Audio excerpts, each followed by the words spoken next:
against this very important occasion, which doubles up as a culmination of a week-long conference for senior administration police service officers, and also a ceremony for the launch of the National Government Administration Police Unit, NGAPU.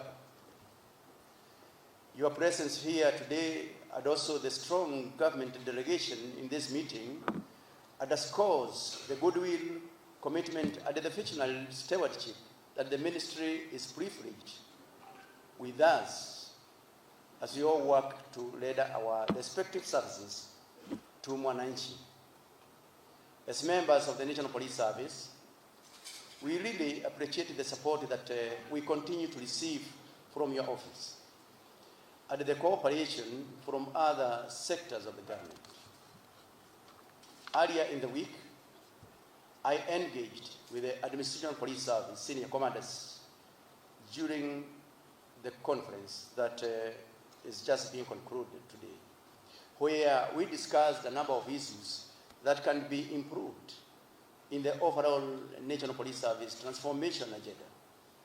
We also reflected on the journey the police service has had this far, highlighting the gains made, the challenges encountered, and the opportunities that are untapped. As we endeavor to become a well-grounded 21st century professional police service, by and large, the National Police Service has been dutifully firm and unwavering in patriotic discharge of its mandate.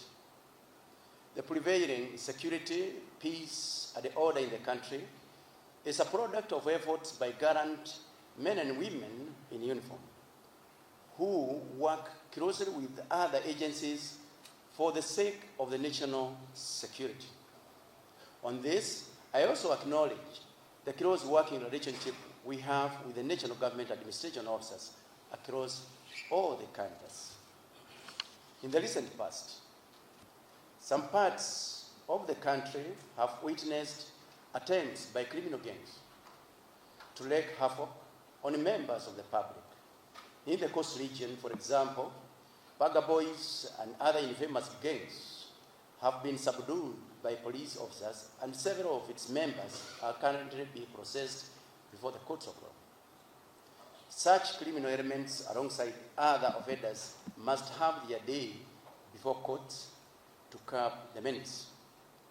The National Police Service remains totally alert, unwavering, and fully committed to protection of life and property, as well as rights and freedoms for all persons in the country. In so doing, I call upon all police officers to be resolute and to render policing services without fear or favor. All offenders must be brought to account for their acts and omissions as provided by the law. I also urge all Kenyans to continue abiding by the law and to support security agencies as need be. Finally, I reiterate the National Police Service readiness to support other government agencies as we deliver under the whole government approach. The goal is to address issues and provide solutions to the various challenges that we face as Kenyans. In this regard, the launch of the National Government Administration Police Unit will provide yet another nexus for collaboration. I thank you. And maybe just before I conclude, let me also mention that going forward in the reform agenda of the National Police Service, we have a Veterans and Foreign Hills Bill that is already being looked into by our legal teams. And this is an area that I'm sure the CS is also going to discuss, the PS is going to discuss, because that is what is going to link us with the present and even those who are there. Because even in other democracies that we have seen, for example, trainers of newly recruited officers is done by officers who have retired from the service. But in our case, that does not happen because we don't have a rule, a regulation, an act that can be able to guide us in that direction. And that's the reason why, personally, I'm very happy that all of us we are here together with the members of parliament who will eventually have the bill to, to table it in parliament. And that is a way that will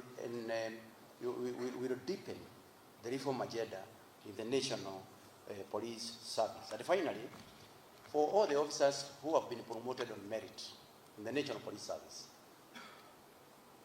they are all required to attend a development course so that now they can actually be prepared to serve at that level. Because my belief is that an officer who is well trained led us the service from a point of knowledge. So we are calling upon for all those who have been promoted, we request the VIPs to release them so that, as per our program, so that they can be able to attend that very, very important role.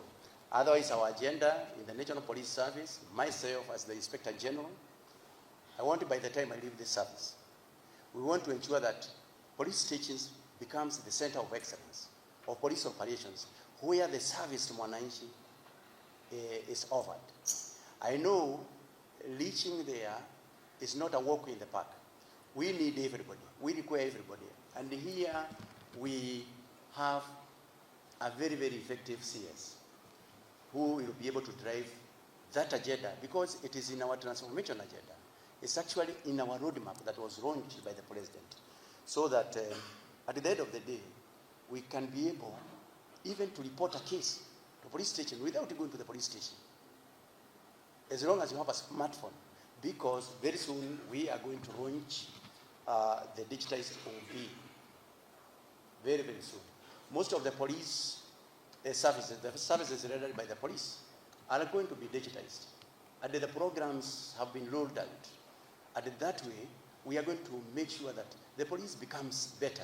The police serves the public in a better manner. So these are some of the agendas that are already lined up to ensure that the reform journey is well grounded within the policing